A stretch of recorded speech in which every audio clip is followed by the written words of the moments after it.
지금 영국 축구계가 발칵 뒤집혔습니다. 토트넘의 21세기 최고 선수 자리에 모두가 예상한 해리 케인이 아니라 손흥민이 선정됐기 때문입니다.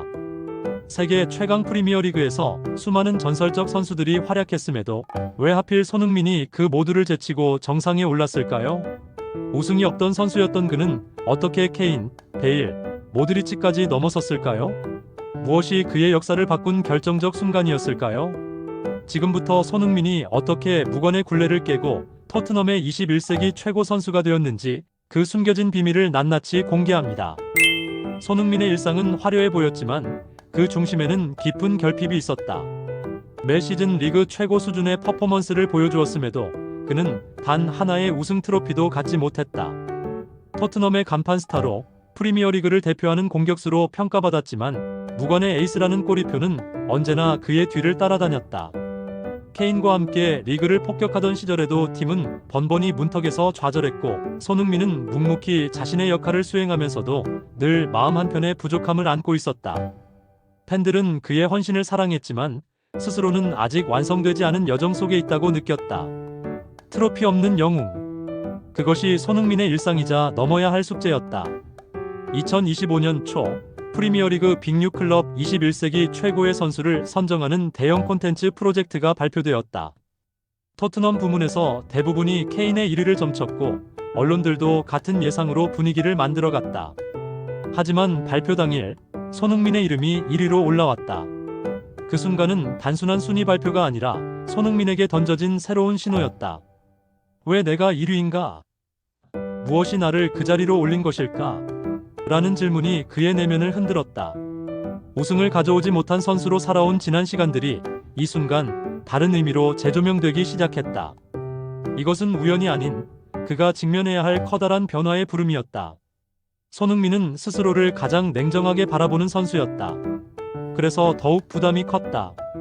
우승이 없는 나에게 최고 선수라는 칭호가 과연 맞는가?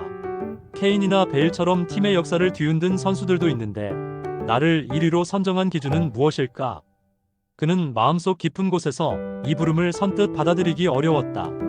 자신보다 뛰어난 동료가 있다고 믿는 겸손함, 우승 없이 빛나는 것이 오히려 불편했던 현실적 인식이 그를 주저하게 했다.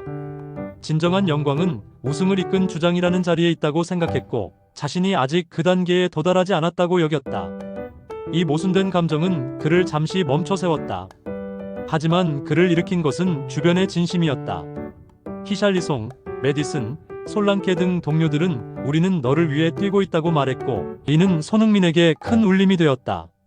감독과 코칭 스태프도 팀이 하나로 묶이는 중심에는 손흥민의 인격과 리더십이 있다고 강조했다. 팬들은 그를 단순한 공격수가 아닌 토트넘의 정신적 기둥으로 인정했다. 그는 깨달았다. 우승이란 혼자 만드는 것이 아니며 진정한 리더는 스스로를 믿지 못할 때도 동료들의 신뢰로 다시 일어나는 존재임을.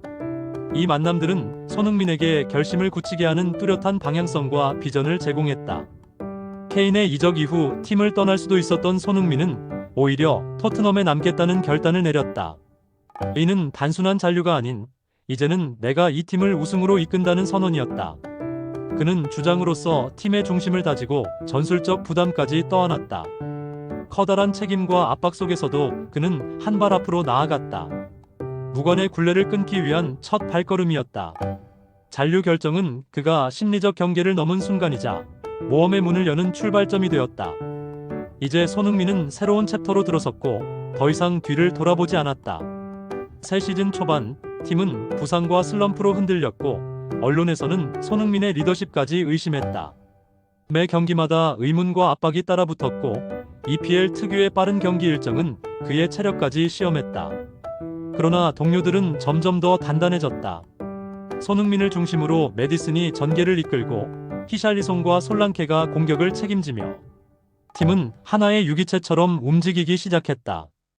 외부의 비판과 경쟁팀들의 견제는 분명한 적이었다. 하지만 그 적들 속에서 손흥민을 향한 팀 내부의 신뢰는 더욱 굳어졌고 이는 곧 다가올 큰 도전을 향한 준비로 이어졌다. 유로파리그 토너먼트가 시작되자 손흥민의 부담은 배가 되었다. 리그보다 현실적이며 반드시 잡아야 할 트로피였기 때문이다. 매 경기마다 그는 자신의 존재 이유를 다시 묻기 시작했다. 나는 왜 남았는가? 내가 토트넘을 위해 무엇을 증명해야 하는가? 트로피 없는 에이스라는 꼬리표와 싸우는 시간이었다. 경기가 거듭될수록 그는 깊은 사명의식에 잠기며 팀의 정신적 구심점이 되었다. 각성에 가까운 집중력과 냉정함은 손흥민을 마치 전혀 다른 선수로 바꾸어 놓았고, 그의 내면에서는 운명을 바꿔야 한다는 강력한 확신이 자리 잡아갔다. 결승전, 토트넘은 경기 초반부터 흔들렸고 팬들의 불안은 극에 달했다. 실점 위기와 부상 변수까지 겹치며 모든 부담이 주장 손흥민에게 집중되었다. 그는 연신 동료들을 다독이며 팀을 추슬렀지만 상황은 쉽게 호전되지 않았다. 이 순간이 손흥민 커리어의 가장 깊은 시면이었다. 우승을 이루지 못한다면 그는 또다시 무관의 굴레를 벗지 못하게 된다. 하지만 후반전, 그는 흐름을 바꾸는 결정적 기여를 하며 팀을 반등시킨다. 그리고 마침내 토트넘은 극적인 승리로 UEL 우승을 거머쥐며 손흥민은 재탄생한다. 무관의 그림자가 완전히 사라지는 순간이었다. 우승과 함께 손흥민은 새로운 평가 기준을 얻게 되었다. 그는 단순한 공격수가 아니라 구단을 우승으로 이끈 리더로 제정이 되었다. 개인 첫 메이저 우승, 토트넘의 17년 만 메이저 우승이라는 기록은 그의 가치를 이전과는 다른 차원으로 끌어올렸다. 동료들은 손흥민을 위해 뛰었다고 말했고, 팬들은 그가 오랫동안 흘려온 땀과 헌신이 마침내 결실을 맺었다고 찬사를 보냈다. 이 우승은 그에게 내부적 보상뿐 아니라 외부적 명예까지 안겼고 21세기 최고의 선수 선정의 결정적 근거가 되었다. 그는 보상과 인정, 명예를 한 번에 손에 쥐었다. 시즌 종료 후 그는 한국에서 고별전을 치렀고 토트넘 팬들에게 작별 인사를 전하지 못한 채 떠나야 했다. 그러나 구단은 이를 그냥 넘기지 않았다. UCL 슬라비아 프라하전을 앞두고 손흥민을 공식 초대하여 홈팬들에게 마지막 인사를 할 수 있는 귀한 자리를 마련했다.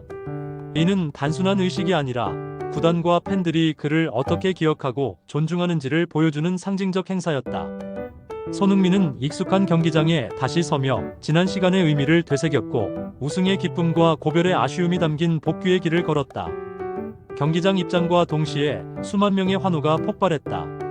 손흥민은 토트넘의 레전드이자 우승을 이끈 주장이었고 구단은 그에게 기념패를 수여했다. 더 나아가 경기장 주변에는 그의 시그니처 세리머니, 찰칵과 트로피를 들고 있는 모습을 담은 대형 벽화가 제작되었다. 이는 단순한 예우가 아닌 구단 역사 속에 그의 존재를 영구히 새기는 의식이었다. 그는 이제 케인, 베일, 모드리치와 어깨를 나란히 넘어서 토트넘이 공식적으로 인정한 21세기 최고의 선수로 우뚝 섰다. 이 순간 손흥민의 여정은 완전한 승리로 다시 태어났다. 손흥민은 이제 토트넘의 역사적 기준을 바꾼 인물로 자리 잡았다. 우승 없는 스타에서 우승을 만든 주장으로 변모한 그의 여정은 후배 선수들에게 새로운 모델이 되었다. 팬들과 구단은 그의 정신을 상징처럼 이어가고 있으며 이번 1위 선정은 단순한 상이 아닌 유산의 시작이었다. 손흥민은 고별 인사를 마친 뒤에도 토트넘 공동체에 영감을 전하며 떠났다. 그의 여정은 끝이 아니라 새로운 기준을 세운 귀환이었다. 이제 시청자들은 한 선수가 한 클럽의 역사를 어떻게 바꾸는지 그 모든 비밀을 이 영상에서 확인하게 된다.